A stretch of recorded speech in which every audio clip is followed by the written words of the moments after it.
ஜாதிகளுக்குள்ளே கீர்த்தனம் பண்ணுவேன். ஆமென். மறந்திருக்கிற சூழ்நிலை, பயந்த சூழ்நிலை, ஓடி போகிற சூழ்நிலை, அவர் சொல்றாரு அதிகாலமே விழித்துக் கொள்வேன் என்று. ஆமென். ஹalleluya.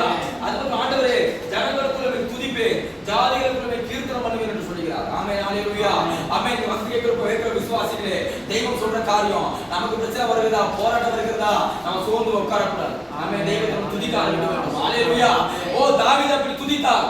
தாவீது தெய்வத்தை ஆராதித்தார். தாவீது எப்போதும் தெய்வத்தை கீர்த்தனம் பண்ணி கொண்டிருந்தார். அதிகாலையில் தெய்வத்தை ஆராதித்தார். அவர் ஆராதிக்க எல்லா சூழ்நிலையும் மேற்கொண்டு வந்து கொண்டே இருந்தார். ஆமென். ஹalleluya. தாவீது குழந்தை எல்லோரும் செத்து போயிட்டாங்க. ஆனா தாவீது முதிர்வயதில் அடக்கம் பண்ணப்பட்டார். ஆமென். ஹalleluya. ஆமென். உங்க இந்த மதியம் நம்ம சொல்ற ஒரு காரியம் என்ன? உங்க நோக்கி வர எல்லா பிரச்சனையும் மாறி போகும். ஆமென். ஹalleluya. நீங்க இருப்பீங்க. ஆமென். ஹalleluya. ஓ அந்த பிரச்சனை வேற ஒருத்தங்க மரிச்சு போயிருப்பாங்க. அவங்க இல்லாம போயிருப்பாங்க, காணாம போயிருப்பாங்க. ஆனா அந்த எப்பேற்பட்ட பிரச்சனை நமக்கு வந்தாலும் அந்த பிரச்சனை இல்லாம போக நம்ம இருப்போம். எத்தனை பேர் விசுவாசி? ஆமென். ஹalleluya. ஆமென். கரெக்ட்டா தெரியுது. நாம மகிமைப்படுத்துவோம்.